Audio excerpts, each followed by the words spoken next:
Welcome everyone for Bharat Electronics Q4 21 results discussion. So we have with us the management of Bharat Electronics represented by Mr. Gautama, Chairman and Managing Director, Ms. Anandi Ramalingam, Director Marketing, Mr. Batra, Director Finance, and Mr. Srinivas, Company Secretary. So we will start with a brief opening remarks from the management, post which then we will open up the floor for Q&A. As far as the Q&A is concerned, kindly press the raise hand icon next to your name in the participant list, and my colleague Sandesh will call out your name on a first come basis, and then you can unmute yourself and ask your question. So over to the management, sir, and congratulations on a great set of numbers. Thank you. Thank you, Mr. Donash, and thanks for organizing this investor meet also. First of all, friends, we had a very tough situation with lockdowns imposed due to COVID pandemic. Many customers who were supposed to come and visit us were unable to do the visits and accept our inventory. In spite of that, the best possible effort we have put in, and we were able to achieve a great turnover. So we have grown in turnover by about 9.6%. We promised you in the beginning of the year that we will have a double-digit growth, and we were very near to it. Had it been a normal situation, we might have crossed certainly the double-digit growth of 10+%. We also have given you a good guidance on EBITDA margins. So we had grown from 2,730 crores in 1920 to 3,181 crores in 2021. The growth is about 16.5%. We were giving you a guidance of something like 18 to 20. So I am sure we are able to achieve much more than that. Then profit before tax has increased from 2,479 crores in 1920 to 2,934 crores in 2021. The increase is about 18.38%. And PAT also has gone up by 15.14% for the overall year. The PBT to turnover ratio has increased from 19.66 in 1920 to 21.24% now. For the first time, we have crossed 10,000 crore net worth. Our net worth today stands at 10,807 crores. The book value of share has gone up from 40.44 rupees to 44.36 rupees. Similarly, EPS has gone up from 7.36 in rupees in 1920 to 8.48 rupees in 2021. We earlier declared two interim dividends of 1 rupee 40 paisa per share. So that is 2 rupee 80 paisa interim dividend we declared earlier. And yesterday board has recommended another 1 rupee 20 paisa final dividend. So that means for every 1 rupee face value share, the 4 rupees dividend is being paid by the company this year, subject to approval by AGM. The entire working capital is managed by our finance group very efficiently through internal accruals. We have met the inventory target. We achieved about 130 days as against 117 in previous year, but this is expected due to various reasons.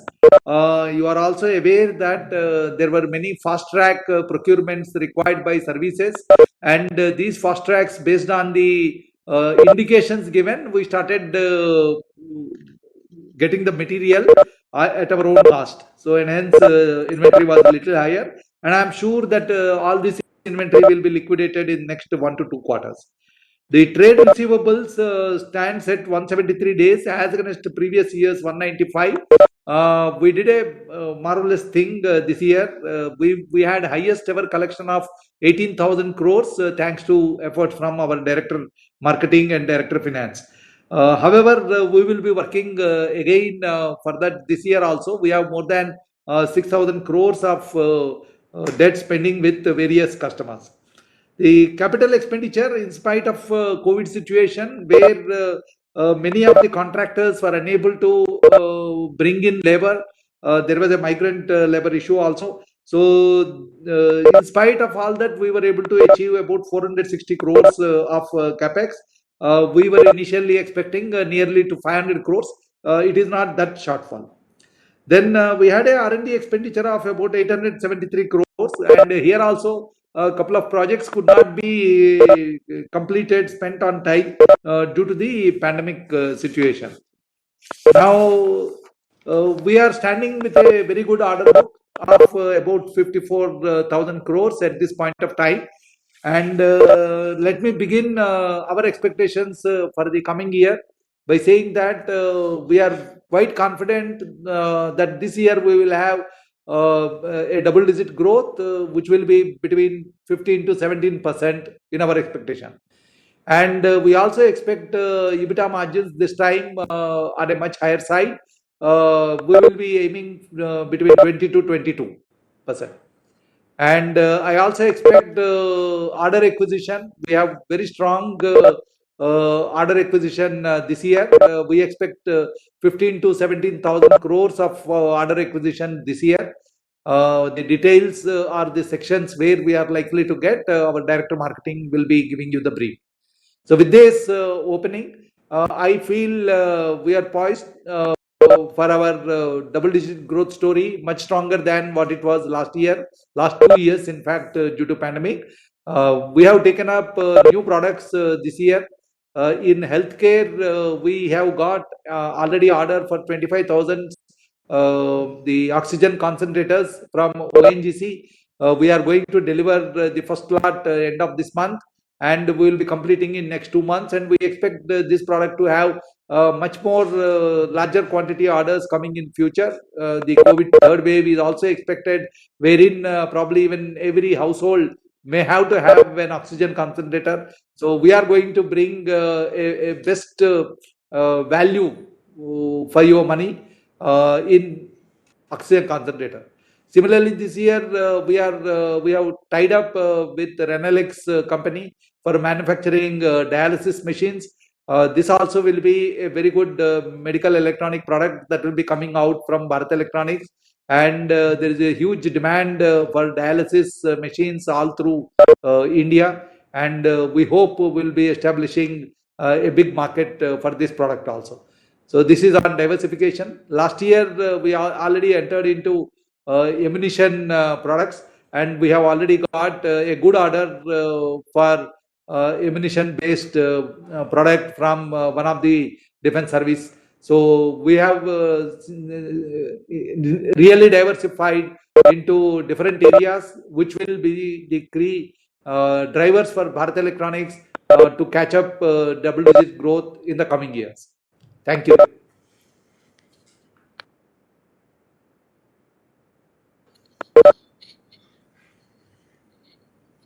Thank you, sir, for your remarks.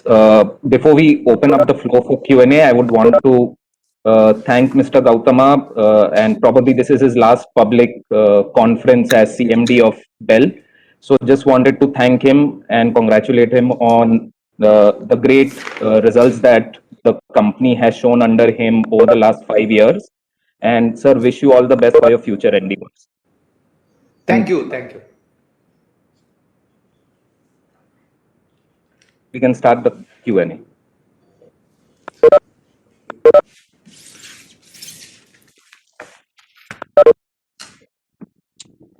So the first question comes from Ankur Sharma. Ankur, you can unmute yourself and please ask the question. Yeah, hi sir, good morning. I hope I'm audible.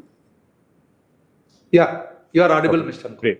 Great, sir. So thank you so much for your time. Actually, first I had two requests. One, if you could possibly have these analyst calls maybe every quarter or half year, that would be great, so that kind of helps us understand the numbers a lot better, straight from your side. So that was one. And secondly, on the balance sheet side also, if you could start disclosing, like you disclose every half year and full year, the details of debtors, creditors, all of those cash balances. I think post the India's transition, we've kind of started clubbing all these numbers together. So it makes it very difficult to analyze these numbers, without talking to you. So those are my two requests before Yeah. I kind of, if you could just have. Good suggestion. Good suggestion, Mr. Ankur. We certainly would love to meet you at least twice in a year. Quarterly may not be possible, but we can do twice in a year investor meet where we can explain the position, where we stand with respect to the set targets and what are the strategies the management is going to have for the future growth. The second point, we are compliant to the SEBI guidelines in terms of our quarterly results. But some of the additional information, what you are looking for, etc., that also we can consider in bringing out a better format in which we can share the numbers with you. So unfortunately, Bharat Electronics being a defense company, and we are the main source for the country for self-reliance and indigenization in electronic equipment required by the defense services. We still have large dependency on nominated orders from the government. And here government is market creator for us, and at the end government also has to pay. So sometimes we will not be able to bring out details which will look as if we are complaining against our own government, and thanks to them only we were able to get some of the products nominated to us. So we have to balance it out. So regarding disclosures, probably we should think over and then bring out a format up to which we can disclose. But coming to your suggestion, where we can meet and explain to you face to face, we can have two investors meets in a year, 6 monthly. Sure. That we will ensure. Wonderful. I would just add to this. In fact, management is very conscious of continuous monitoring of the Sunday debts. And as CMD told, the last year we could do collection of more than 18,000 crores, which was a sort of a record collection. And I am very happy to share with you all that consequent to that, today our cash reserves on 31st March is more than 5,000 crores, and the cash from operations has also gone very substantially. So we are continuously monitoring these, and we are very conscious of the collections and our other monitoring parameters. Great. Good to know that, sir. So thank you so much. Well, just my first question was, when I look at your FY21 orders, close to about 14,000 crores, and similarly, your top line. I'm sorry, your orders are at 15,000. Your top line at about close to 14,000 crores. And your order book being largely flattish YOY, while you're talking of a 15-17% kind of a growth for next year. So I'm just trying to understand, and even next year, you again said maybe another 15,000 odd crores of orders. So your orders are broadly equal to your sales, but you're still talking of a double-digit growth. So is it that the execution cycle has come down substantially, which gives you that confidence? I'm just trying to understand what's driving that top line growth despite order book not growing as much. No, first and foremost, our order book, in fact, if you see last 4 years, the growth in order book is much more than the growth in the revenues. So first and foremost, so we are able to get the confidence of different customers, diversified customers, and we were able to grow in all sectors. Right. So that is the first thing. And even now, we are getting orders more than our deliveries. So there is always a backlog in order for us. So that gives a comfortable situation in planning and executing it. The second is how are we able to manage the much faster growth than what it used to be earlier. So first and foremost, we have regrouped BEL into different verticals. Earlier, we were small number of strategic business units. So today we are operating 24 focused strategic business units within BEL. So that is the first key driver for the success and faster growth rate, because the manpower resources are focused and deployed for a purpose. The second is the government has brought in various schemes encouraging private participation in defense. Yeah. So the public procurement policy, the GFR 2020, etc., are drivers for us to engage much better private participation in our growth story. And today we are one defense PSU who has about 21,000 partnerships live and kicking. So today we are able to identify better supply chain partner, still having core value addition within the company for all the products what we are doing. So we are retaining the IP, but all other requirements we are able to outsource. So if you see our human resource cost, we were able to bring it down less than 15% for the first time. Today, in every rupee, 14.4% is our human resource expenditure. So that is one of the key driver for success and faster growth rate. We believe in the India's growth story, very widely popularized, and we are able to support the industry, and industry is able to support us back. Okay. Okay. And okay, helpful. And just a second question to Director Marketing on the expected orders, in FY22, which would be the larger orders that you are looking at? Yeah, that's all from my side. Yeah. See, I will broadly tell you the segment wise. Of course, we are not able to mention the actual programs, but in the army segment, we are expecting about 4,000 to 5,000 crores of order. In naval segment, about 3,000 to 4,000. In air force, about 8 to 10,000. And non-defense around 3,000. So it is actually little more than 17,000, but then we are, even if we take a probability of 90% of all this maturing, it will come to around 17,000 crores. So lot of leads are in place. Some of the PNCs have got concluded last year, which we expect to get the order in the current, maybe current quarter. And further, by the end of the year, we are sure to cross about 17,000 crores. And ma'am, this includes I the will QR just scan? Sorry. expand. Pardon? I will just Yeah, expand. yeah. You are aware the Army Akash program, the 2 regiments, Army is about to place the order, and we are likely to get this anytime now. So there is a big order. We will be getting it through Bharat BDL. Dynamics, BDL. They are the lead integrators. So there is one program which is well aware for all the investors. Now, other than that, there are large number of electronic warfare systems for which we have concluded negotiations, and they are at different approval stage for signing the contract. The draft contracts are submitted to the users, and we expect the contracts to come in shortly. So they are going to add huge value to us. Coming to your question on QR SAM is under user evaluation right now. And as you are aware, the user evaluation of Army takes at summertime, winter time, then they do it in desert, high altitude. So they have to plan the exercise along with the regular exercise of Army. So dovetailing of our equipment trials along with their other plans has to be done. But right now, equipment is under user evaluation, and so far all the trials done are highly successful. Yeah. So we are confident that before the year, that is financial year closure, March 2022, we expect QR SAM trials will be completed.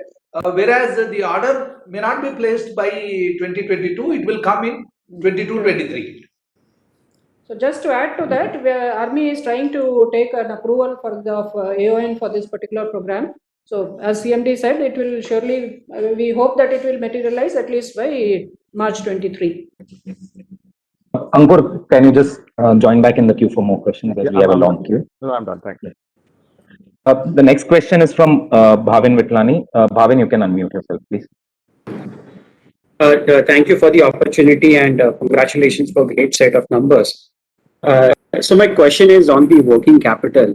A commendable job indeed by bringing down. But if we go back in history, BEL used to work on a negative working capital cycle. Do you see a possibility of these days coming back, or maybe do you see a headroom for improvement in what we have achieved in the current financial year? See, so far my memory goes, we were never on negative working capital, at least in the last 2-4 years. And working capital continuously is improving. As you see, the Sunday debtors have come down, cash reserves have gone up, inventory is slightly higher, but that is definitely going to help us in faster execution of all those emergency procurement order which we got at the fag end of the last year. And today, in fact, we are operating at the current ratio of 1.41. And the biggest advantage with us is that all our working capital needs we are able to fulfill through our internal accruals. So it doesn't bring us any extra cost. So working capital is quite strong. That's what I feel. So, Okay, if analysts normally see on a quarter to quarter basis. Yeah. So you see some of the quarters, probably yes, your concern was genuine. But let me again tell you that we are still government-owned company, and the government has to make provisions for various unexpected requirements, especially during a pandemic of a century kind of situation.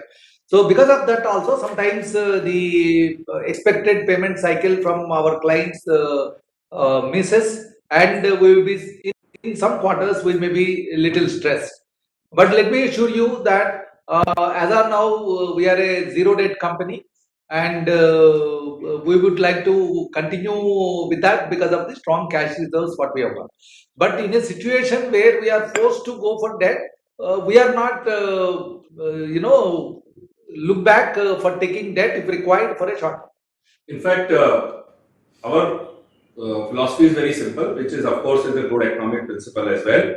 That long-term assets we want to finance through the long-term finances. This current assets, etc., we will be fulfilling through our internal accruals, and we are highly liquid. If you see our quick ratio, that is also 1.1. And I would put across, BL cannot be evaluated from quarter to quarter. Like some very large programs, so over the year it keeps on getting the WIP and all. In the final quarter, when we come to see this final quarter, we have done almost 6,570 crores sales. So that will also put some Sunday debtors on the higher side when the years is closing. But then we start collecting in the first quarter and the second quarter. So BEL is rightly evaluated if we see the complete annual performance. sure. So the second question is, globally we are seeing massive inflation in the commodities, all metals. Secondly, many companies have been talking about shortages of semiconductors and electronic parts. But we are guiding for strong double-digit growth and margin expansion. So it will be useful to understand how are we been able to mitigating these strong inflationary trends and strong supply chain bottlenecks. See, the kind of product range and the high technology segment we operate. So this commodity prices increase or fluctuation, it doesn't affect us that much. And the core strength of BL is our indigenous developments. So with the continuously development through our very high investments in our research and development, and having our own setups like Central Research Laboratories, Product Development Innovation Center, etc., it's our endeavor that continuously we are increasing the indigenization and the material and relying less on imports. Our contribution is increasing because of those things. Sometimes what happens when we contract, that time there are many import content was there which have been considered. Later on, while the execution, our R&D team, which is almost 50% of our complete manpower, so they are bringing down the contribution more by reducing reliance on the import and our own indigenous product. So that's the reason that we are able to increase the margins, and which we'll keep on doing year on year. And this commodity prices, the metal is going up and all, that doesn't affect much. Thank you. Just last question. Certainly, I would like to add here, certainly we take from your question a word of caution. Yes, the pandemic may create such a panic scenario all over the world because it's a global shutdown. It is not just shutdown in India. So there is a large number of large industries where the chip manufacturing is happening. They are also under shutdown or performing at a reduced scale of operations. So certainly it is going to hit the semiconductor industry as days go by. And second is it also depends on how fast the 5G deployment will happen in many of the countries. So the semiconductor consumption will be driven by the 5G requirement, in my opinion. And if many of the countries, due to pandemic and their revised objectives, their ability to spend on 5G comes down, then probably the situation will not be a problem for Bell. But in case, in spite of pandemic, all the countries in the globe start looking forward for changing to 5G, I can tell you there will be a scarcity of chipsets which even we need for building the military grade product. So that is going to be a terrible situation for us. The only solution for that is India should come up with its own foundry. The government is still trying to find a good industry partner, which will happen. Bell is keen to partner with any industry partner in establishing a foundry in the country. So we are also keen to join them and make that a successful program. So ultimately, self-reliance will come when we create a foundry for our own in the country. In fact, just on this, what CMD said, when I replied, it was basically on the metal prices and all. Of course, semiconductor is one of our key inputs.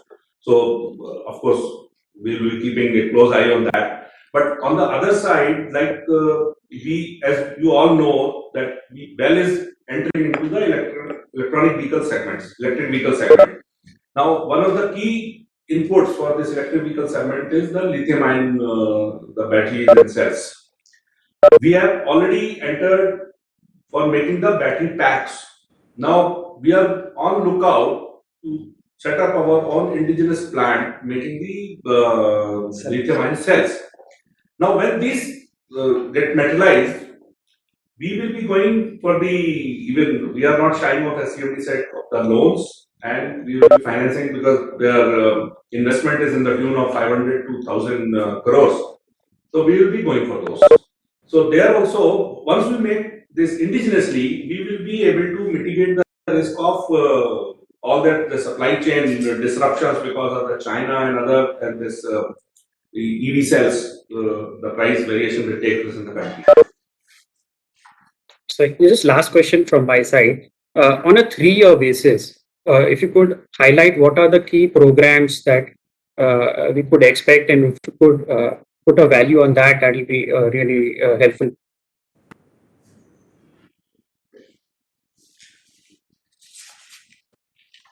In a 3-year cycle time, if we see, we expect one of the biggest growth coming to us is from electronic warfare segment, where we expect orders to the tune of 12 to 15,000 crores to happen. And this year itself, we are expecting in a very big way for the EW segment. The second comes is weapon segment, where Akash, QRSAM, LRSAM, MRSAM programs are there. That's going to be to the tune of 25 to 30,000 crore we expect in the next 3 years.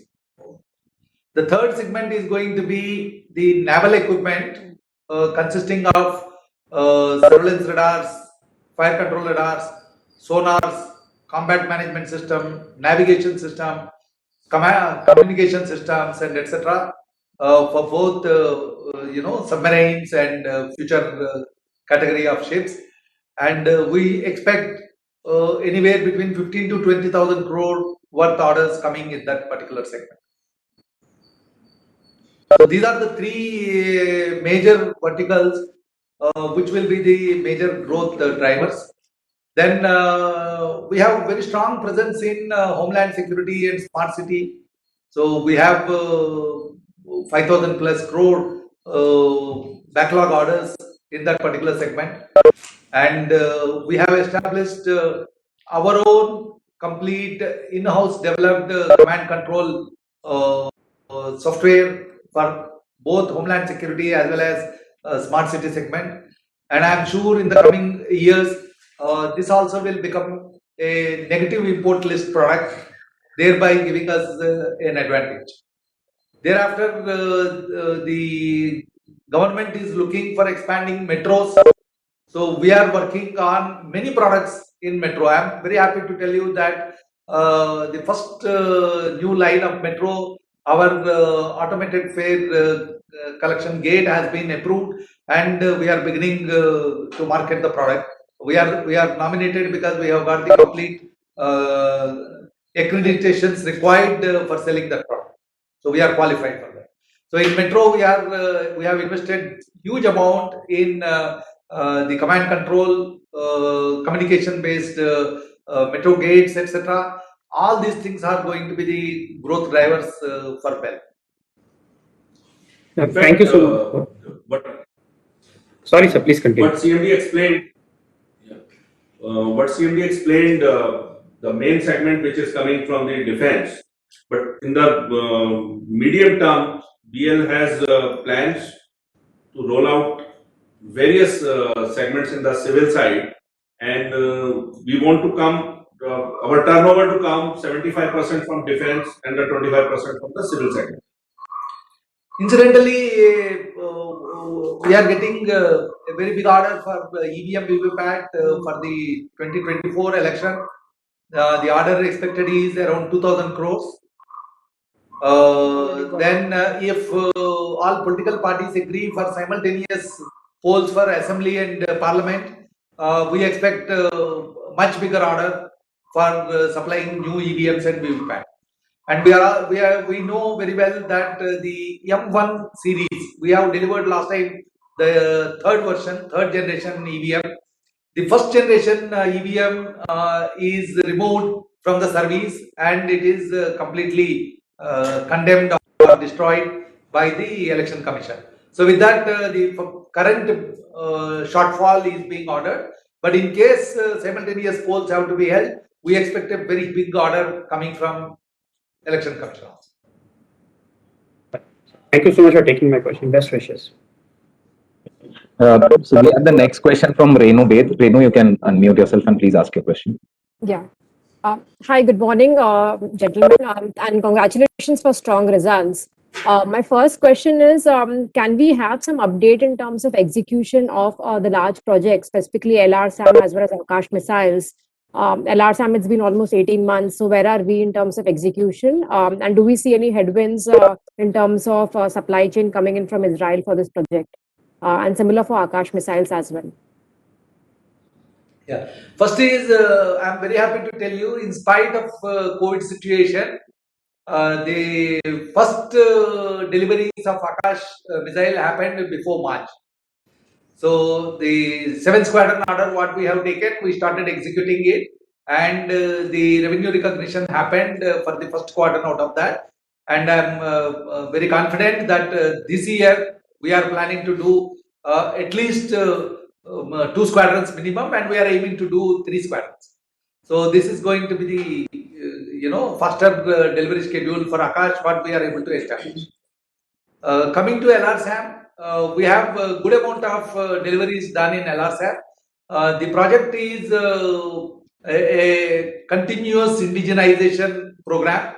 So every ship set will have certain equipment indigenously produced and delivered, apart from the import content. So last year we were able to deliver material on time as on today, and we expect this year the indigenization is going to be much higher than what it was last year. So typically we will be touching 45% towards 45% of indigenization in the deliveries of this year. Totally, we might have 2,500. We have totally both years both put together in the 13,818 crores of revenues. Both put together, we had about 2,000 crores of revenue coming from these 2 programs. Sure. In the same bill. So deliveries are on schedule. Deliveries are on schedule in spite of the COVID pandemic, transport issues between our collaborator in Israel and India. In spite of that, we were able to manage well. We found mitigation techniques in getting the material on time and delivering it, finishing the product to the required specification and delivering it. In fact, the Bell biggest success demonstration of capability has been how we have taken, despite all the disruptions of COVID, we have continuously grown. And the testimonial to this was when we got a 30,000 ventilator order at the peak of the COVID of first wave. And within 5 to 6 months, not only we established all supply logistics and delivered 30,000 ventilators we delivered. So that has proven and shown to the country the capability of BL in execution. Sure. So my second question is, can we elaborate a bit more on the services performance in FY21? How was it in terms of YOY growth and percentage of sales? And also in terms of the export outlook, how was the performance in FY21? And given that there has been significant thrust on increasing exports where Bell has been working for various international projects, how do we see that segment of the business growing? Yeah, I'll request Director Marketing, Madam Anandi, to respond. But before that, I would like to put one thing. This is a good opportunity for me to share my thoughts. A lot of negativity is written about our exports to Myanmar. So we got in 2017, we started working for coastal surveillance system in Myanmar. This is for protecting the Indian Ocean from various threats, and it is a very defensive system. So the coastal surveillance system consists of radar as a sensor, electro-optic camera as a sensor, and marine band communication equipment to caution any vessel that is encroaching into the waters of a particular country. So it is only a defensive system. It doesn't have any weaponry associated with it. Recently, a couple of reports have come or articles have come saying that somebody like Justice for Myanmar, etc., saying that Bell should not do export. So these are all negative sentiments that are being told. Second is our system is configured with an open architecture. So this is a unique intellectual property of Bell. We developed it over time, and our system doesn't depend on any export license controlled equipment going into it. So we build it with readily available COTS solutions, which are cheaper, and smaller countries will be able to afford having a state-of-the-art system meeting their requirement at a very low price. So that is a unique architecture what Bell has developed. The entire command control software is from Bell. So we started the deliveries as per the contract.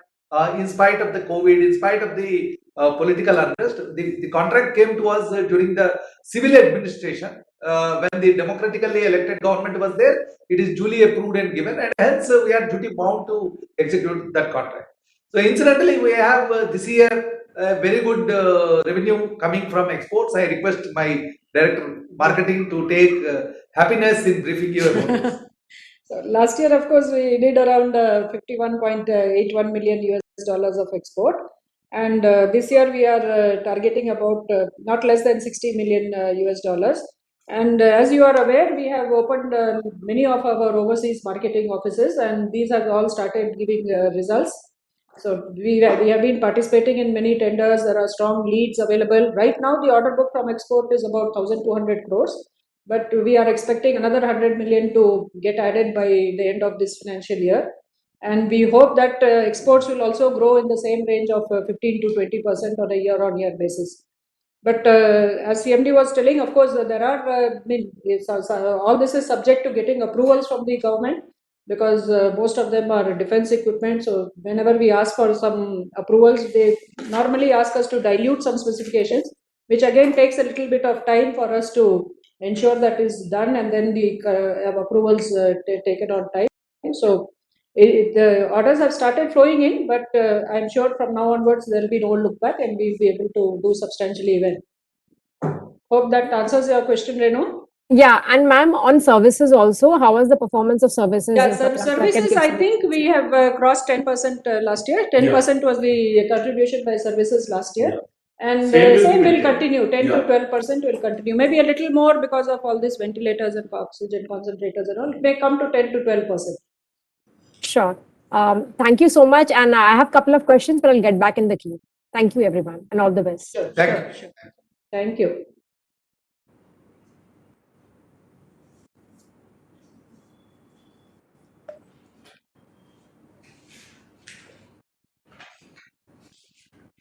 Hello. Hello. Yeah. The next question is from the line of Mr. Kirti. So you can unmute your line and ask the question. Thanks a lot for the opportunity, sir. My first question is with regard to our order inflow for the next 2 years. So over a block of 2 years, given that QRSAM opportunity will also start to come in, can we expect that in next 2 years, the block of 2 years, a 50,000 crores kind of order flow? Do we expect that? Yes, we can expect, but then see, the QRSAM program is such a huge program, so it all depends on the budget availability with the government. What the government, the army is trying to take the necessary approvals, but we really don't know whether they will place the order on one go. So they are now targeting 4 regiments. They may do it regiment by regiment. So we are still holding on to a little conservative figure that this year it will be around 17,000 and next year maybe around 20,000. So let us see. It all depends on the budget which they get, and then maybe we will have a better picture. And I would just add to it, as we are in the time which is quite fluid. So depending on how the economy recovers, Correct. so this what Director Marketing told, around 37,000 crores, it can only be better. Yeah. True, true. That's why I said it's a conservative figure. Yes. Sir, my next question is with regard to our non-defense initiatives. From single digit, we want to grow to 20%. What has been the progress in rail, in terms of space, in terms of aerospace, in terms of metro and healthcare? All these 5 areas. Can you give a line or two each? What is the progress we are doing, and how the growth is ramping up in each of the stages? It would be great, sir. Yeah. I'll come back in the reverse order. First is healthcare. Healthcare today, we are an established supply chain partner for HLL and Ministry of Health. So they believed in the capability of BEL in producing any proven design healthcare product. So ventilators is one good example. We made the first set of 30,000 ventilator based on design from Messrs. Scanray, Mysore. We thank them for making us knowledgeable in designing a ventilator today. So the next ventilator is going to be from BEL, and it will be a world class, meeting all the best ventilator performance on par and still affordable. So we will be continuously present in that. So we added this year in healthcare 2 products. The first product where we got orders is 25,000 numbers of oxygen concentrators, which we are going to deliver. The second product is hemodialysis machine. As I told, this dialysis machine, we have taken technology transfer from Renalix, and the first models are likely to come in another 1.5 to 2 months time. So medical is going to grow much bigger than what we originally thought of, and we are very happy that we are able to service the current pandemic situation. The second is coming to metro. We have signed MOU with Delhi Metro Corporation, and we are now a design and development partner to them. So there are various projects which are jointly funded by both Delhi Metro and BEL. BEL board has given approval, based on which we are going to release for all future metros complete indigenous equipment and products. And also the other metros which were established a couple of years back with some of the imported equipment, they all require midlife upgrade or replacement, and that we are going to do with the indigenization. So we have automated fare collection, we have communication based doors, and we have got automated train traffic control system and so forth. So these products are going to be standard, and they will be certainly put in negative import list, like what the Defense Ministry has done even for the metros. Incidentally, the point of sale machine, we have completed trials with the Bombay Transport Corporation, and we are sure that this year we will be able to introduce handheld pass machine for automatic fare collection. This is part of National Common Mobility Card. That is the initiative from government, that you have a mobility card. Anywhere in India, you can travel without any restriction. So we are part of that, and we are working for that. And we are tying up with SBI, an opportunity to make even the cards for them, smart cards for them. So we have put our growth opportunity in all the segments in that particular situation. The other civilian segment we are looking for very deeply is under e-vehicle. So we have signed MOU with HPCL, and this year we couple of HPCL outlets, we are going to have our own electric chargers being rolled out. Similarly, we are working with the e-vehicle manufacturers for introducing the batteries for the e-vehicles. And towards that, we started understanding the manufacturing of cells also, lithium cells. And we have already approved putting up of a pilot plant for manufacturing lithium cells with the indigenous technology available within the country. But we are not able to tie up with a good foreign TOT partner for establishing a large scale lithium battery cell and battery manufacturing for the e-vehicle. The next comes space segment. As you are aware, we are selected under EOI for competing for building PSLV rockets. So we are yet to submit the tender. We have got time to submit the tender. We are participating in the tender along with Adani and BEML, our sister PSU. So we have acquired 30 acres of land in Devanhalli Aerospace Park, and we are eyeing for taking up in a big way, assisting ISRO in both manufacturing satellite launch vehicles as well as satellites. So as on today, we have got contract from ISRO for building 4 satellites. 2 are completed. Third one is under progress, and I am sure that this year we will be completing both third and fourth one. Then coming to aerospace, we are already working very closely with HAL. Many of their products like helicopters come out with a couple of sensors coming from Bell. For example, the electro-optic sensor is a nominated project to Bell, and HAL funded us to establish a dedicated production line for them to give electro-optic sensors on board their helicopters. We are working with HAL on LCA project. The digital fly-by-wire computer is being manufactured by us and delivered.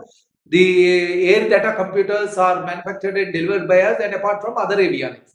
We are also now establishing a composite manufacturing facility in one of our plant in Navi Mumbai, wherein we have offered to work closely with National Aeronautics Laboratory for manufacturing some more composite parts which are critical for the LCA program. So we are going to have much bigger growth in terms of aerospace supply.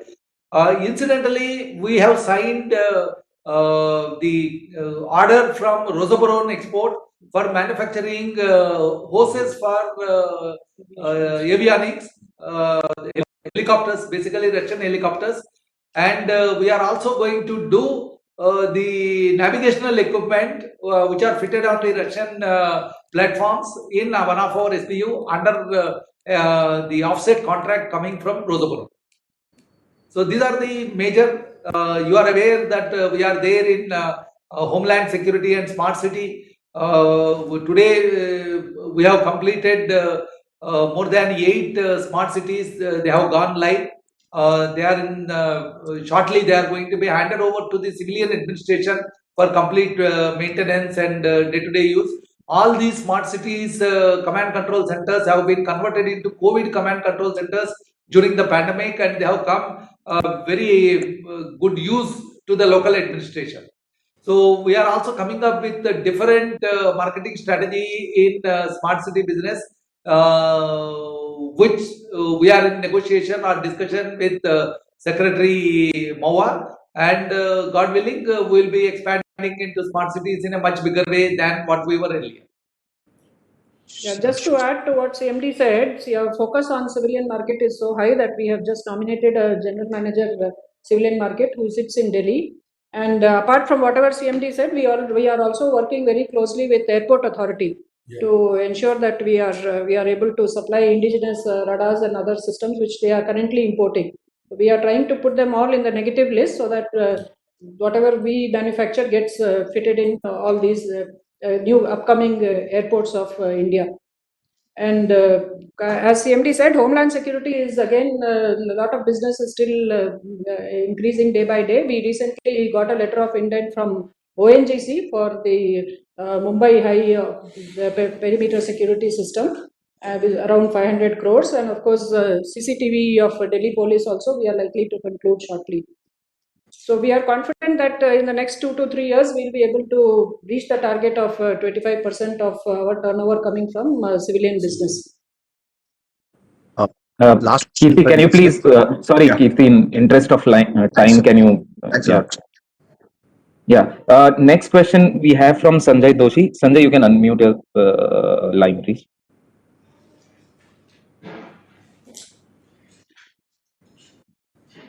Sanjay?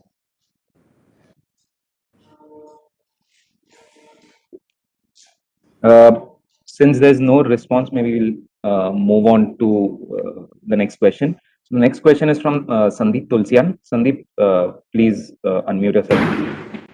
Yeah, a very good morning, gentlemen. My first question is pertaining to the employee costs. You briefly commented about it in your opening remarks also. They are actually lower on a year-on-year basis, and based on whatever revenue guidance we have given in the next 2 years, do you think the employee base would largely remain the same, as in the retirements will be more than the new hirees, or do you think the employee count also to go up in the same proportion as which the top line will increase? If you could give us a broad guidance on this. We are shifting the employee competency levels more towards technology and more towards newer skills of manufacturing. So the employee base right now probably is lowest in the recent times, but we expect to add another 1,000 odd human resources in next 2 years time, because we are catching up on many fronts where we need newer competencies, like we are going for lithium cell manufacturing. We need a lot of chemical engineers in the process control and etc. So we will be recruiting them. Yeah, in fact, as CMD said, in the number terms, we'll be increasing our the technical manpower. But so far as percentage of the our turnover is concerned, every year we are coming down because our growth on that side is higher, and ideally we need to reach around 12%. Lot of outsourcing is also there. Yeah, lot of outsourcing, etc. is also, that is a government plan also, that we should more and more function we should outsource to MSME sector. So every year we are coming down. Last year we were 16%, now 14%, and we want to settle around somewhere 12%. We are shutting down some of our internal operations and going for outsourcing. For example, we used to have a huge number of officers doing internal audit function. Yeah. So slowly we started outsourcing internal audit function. There are good audit firms available from the outside, so who do a very good job. They are servicing the MNCs also. So we are utilizing their services so that our manpower can be shifted more towards technical side. Got it. And so second question is, Sorry, Sandeep, just in the interest of time, we just have about 10 minutes or okay, left. sure. So, yeah, please. Thanks. The next question is from Abhishek Poddar. Abhishek, you can unmute yourself. Good morning and congratulations on good results. So one question regarding the regarding the indigenization. You had said that the contribution margin is imports coming down. Could you give some sense that what it was in 3 years back? What is the import component now, and how do you see that moving in 2 to 3 years time? Import content. Yeah. We have a MOU target with the Ministry of Defence in ensuring that the import content comes down year on year. The target specified for us, if I remember offhand, is about 10%. And the import content depends on mix of products which we are delivering that particular year. A year where we deliver a large number of LRSAM systems, the import content is quite naturally going to be quite high. The year where we deliver our own in-house design developed product like electronic voting machine, VVPAT, etc., the import content is going to be quite low. So it is going to swing based on the product content mix. So certainly what we are doing, as Madam Anandi Ramalingam brought out also, even Mr. Dinesh Patra, our Director of Finance, that what we are doing, we are having a very focused teams of concentrating on the high percentage of import content, and we started taking up indigenization with the effort of industry, with outsourcing, with collaborative partnership, and etc. Even with academia partnership. So with this, we are able to indigenize many products. Suppose we established, say, a particular sensor network for a user using a foreign part, but the next order or expansion order, we are ensuring that the sensors are from well made, so that the import content comes down drastically. So I'm sure our target is typically around 10%. We need to cut down on import content year on year, and we are very near to that. In fact, I would like to add, the country ecosystem is also supporting it. As you know, that the Ministry of Defence has come out with the two, whether it's a positive indigenization or negative import list. And the GFR 2020 it also says that less than 200 crores you cannot import, and or if it is very the compulsion is there, you have to take the permission.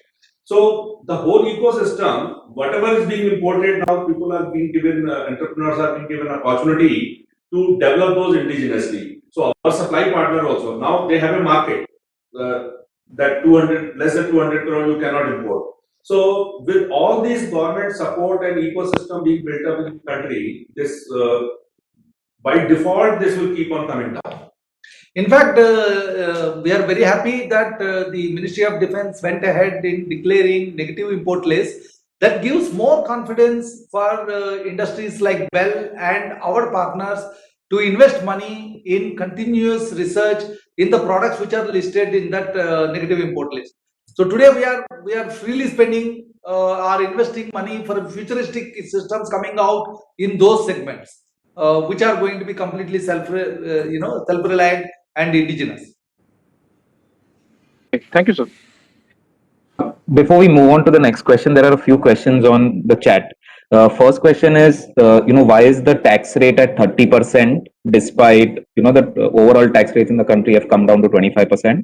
And the second question is, out of the R&D that we've spent in the last 4 or 5 years, what are the major projects or technologies that we've been able to localize, and how is that going to play out in terms of growth for us going forward? And what are our targets for R&D spends over the next 3 to 4 years? Similarly, on CapEx, what are our CapEx targets for the next 3 to 4 years? Answer the first tax rate. I will answer on the tax rate, then CMD will brief you on it. But all we digitize. See, this year we migrated to the new tax regime, where with all cess and all, the tax rate is some 25.64%. But as we were carrying a lot of deferred tax assets, that was the condition, those were to be reinstituted at the rate of 25.64, which previously deferred tax assets were, at 34% or something like that. Now it was, we took after a lot of analysis and all, we took a conscious decision to migrate on this. So this year our effective tax rate has been 29.62. But next year it will come down. It will to around 26% or so. So that's the reason why the tax rate is 25.64, our effective tax rate is 29.62. And I will ask ED Finance if you further contribute. Another change that has come in income tax law is that earlier they used to give us 150% benefit for R&D expenses. Yes. Which is now reduced to 100%. So these things have an impact for this year, but next year the change will be apparent. in reduction in the rates? That is on the tax side. Now CMD sir.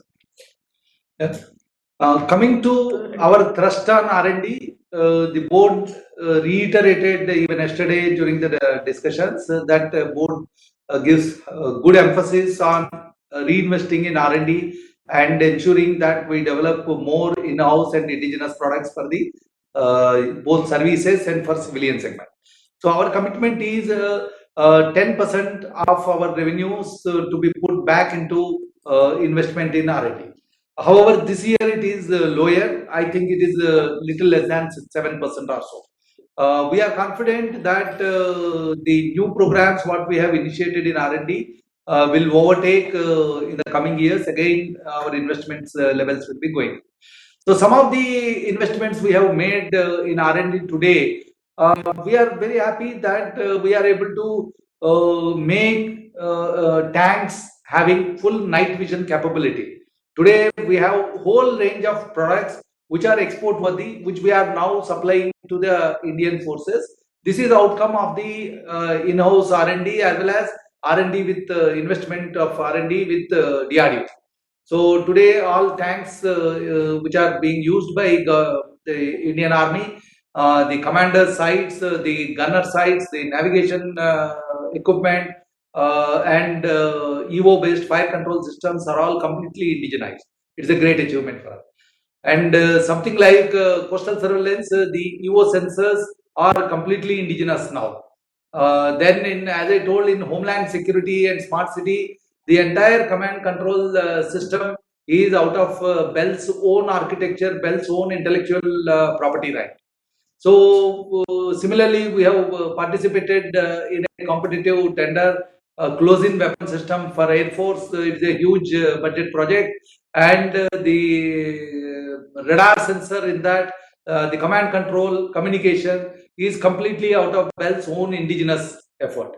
So similarly, we are putting our R&D and our investments into smart ammunition. We are already there in electronic fuses for ammunition. We now started working on smart ammunition.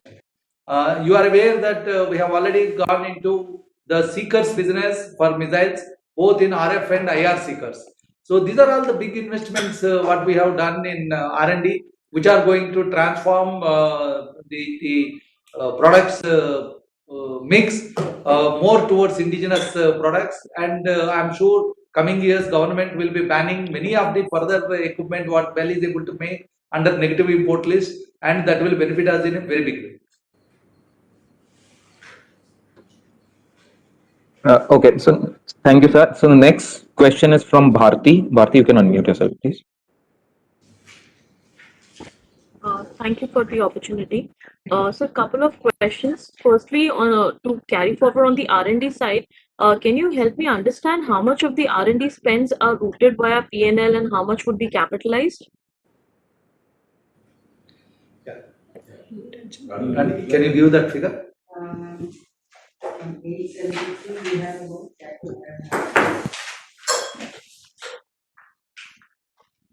1 minute, madam, we are giving my executive director. Last year, our total R&D expenditure was about 873 crores to be precise, out of which about 60 crores was towards capex in R&D.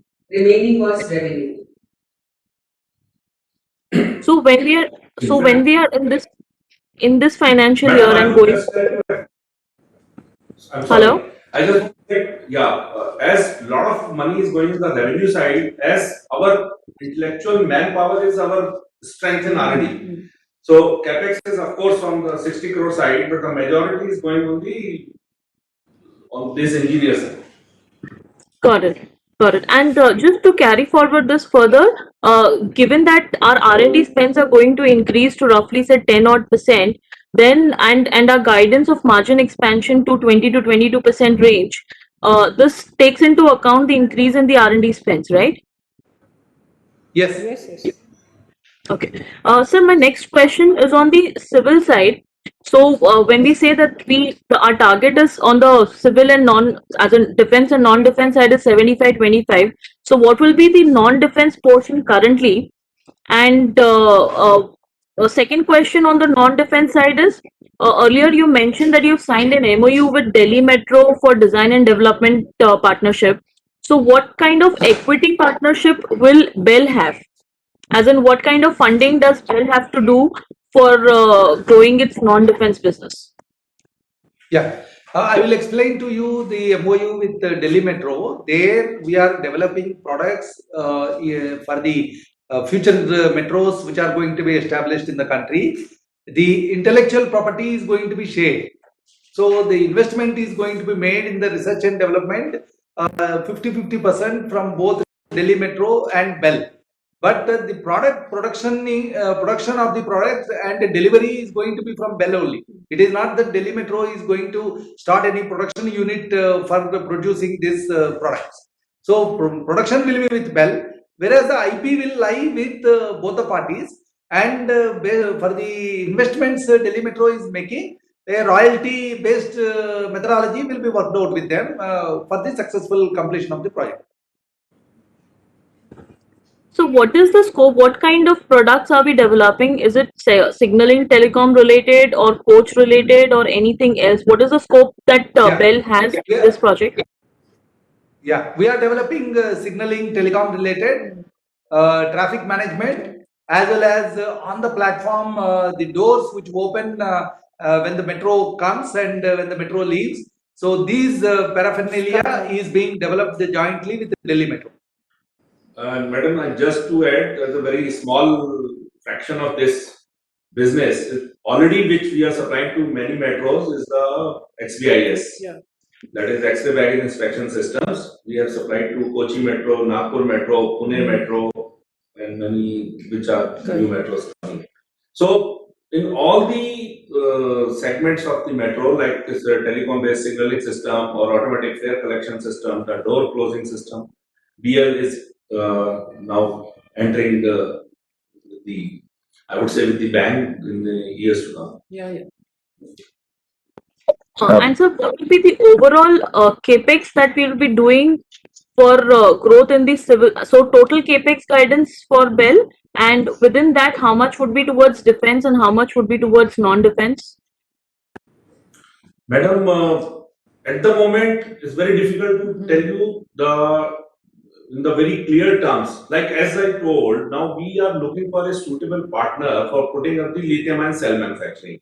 There, the investment required will be 500 to 1,000 crore, depending on the partner, whether he's bringing only technology or the equity also, etc., etc. So, at the moment we are debt free. 10,000 crores is our net worth. So we have an immense leveraging power. Only depending on once we finalize the contract. So all this lithium ion will be in the non-defense side. So it will be difficult to give you clear figures at the moment, but we have many plans. And all these. Please. Please. Yes. No, sir, you can continue on the defense side capex. Sir, you would like to say something? Defense, I think 500. Huh? Madam, we are establishing a new EW factory in Hyderabad. We are establishing a new electro-optic factory in Nimaluru near Machilipatnam. We are establishing for electronic fuses, ammunition-based products, and e-vehicle battery segment in Nagpur. Then we are constructing a factory in Anantapur. So 4 factories, new factories are under expansion plan of BEL today, and each one of them have got a capex outlay of about 200 crores. So it is about 800 crores, and this money could not be spent in the previous year for lack of the labor force in these factories, while the contractor could not retain the migrant labor.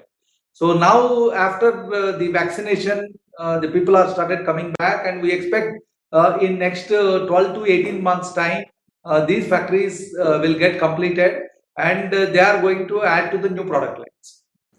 In fact, what CMD said, these are all our the thing where we are building up from the scratch. But we have leased the Tamil Nadu Tamil Nadu explosive, explosive. where we are already starting in this year our Correct. the projects we have got in the ammunition segment. So this Thank you, 800 sir. crore will be Bharti? spent over, just last part, Jonas. This 800 crore would be spent over two financial years, or it should be done within this financial year itself? It will be Two or two three. financial years. And it And will so just also last- depend now how, just madam, how this third wave will disrupt. If it doesn't, because we would have done by this financial year if we could not have lost last 1.5 years. So all this migrant labor has gone and construction has become difficult. So if everything remain good in the two financial years, we will start production there at Nimaluru, Correct. Nagpur. In fact, the Nimaluru plant is going to be dedicated on the 75th year of independence. This August, yes. So we are looking for dedicating that plant, commemorating the 75 years of independence. Got it, got it. And so just last part on the lithium ion manufacturing, are we partnering with some company or as a technology partner, or it's a completely in-house developed product? Yeah, we are establishing shortly within this year a pilot plant for manufacturing lithium ion cells. The technology of these cells is given to us by DRDO. However, we wanted to enter into tie-up with a big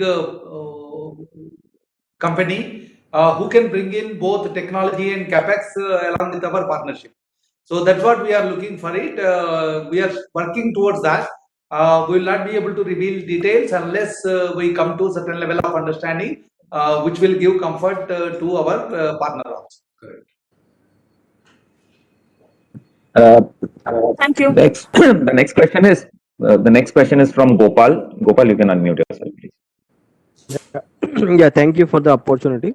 Sir, few years back, actually, government has given that notification on reducing the margins from 12.5% to 7.5%. Can you just tell us how much is the current order book is still on the older margins, and will this impact our future margins? And the current margins, if I understand it right, is like PBT margins are at 14% X of other income. So how should we look at it in the future? Yeah. First of all, I think this question is basically misguided. You always look for what was on the old margins, profitability given later on 7.5 and all that. But if you see all of the profitability figures, these are in the range of 15 to 20%. How we do it? It's not that government is giving one project on the nomination basis at the 7.5%. Still, we are able to make some 10 to 12% on that. As I explained you, when we took this contract, there was a lot of import content which we, with our indigenous, all this 800, 900 crore what we invest, the outcome of that we are able to do the indigenization and increase the margin and contribution. That is one.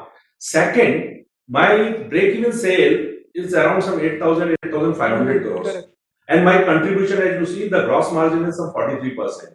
So after that, whatever additional business I bring, it increases my overall margin.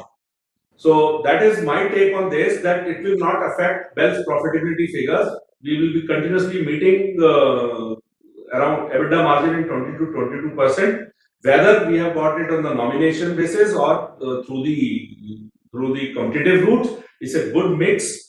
And BEL is continuously evolving to maintain the not only the top line guidances but the bottom line also. Yeah. That's my take. And a lot of cost reduction techniques are also being applied continuously, and we try to achieve them. Even if we get it on nomination basis with a lesser margin, we try to see that the margins. Then our effective Yes. supply chain management, etc., Correct. increases the margin. So we should be able to maintain these kind of margins even if that mix changes, right? Yes. Yes. We have maintained over the years. You see, Yeah, we have. my EBITDA margin almost around 21% of that. Right. Last year, our whatever guidance CMD sir had given last year also on the double-digit growth on the turnover and 20 plus minus 1 EBITDA margin, we have improved upon both the things. Of course, 9.6 we take it around double-digit just because of the COVID. Sure, sir. Thank you, sir.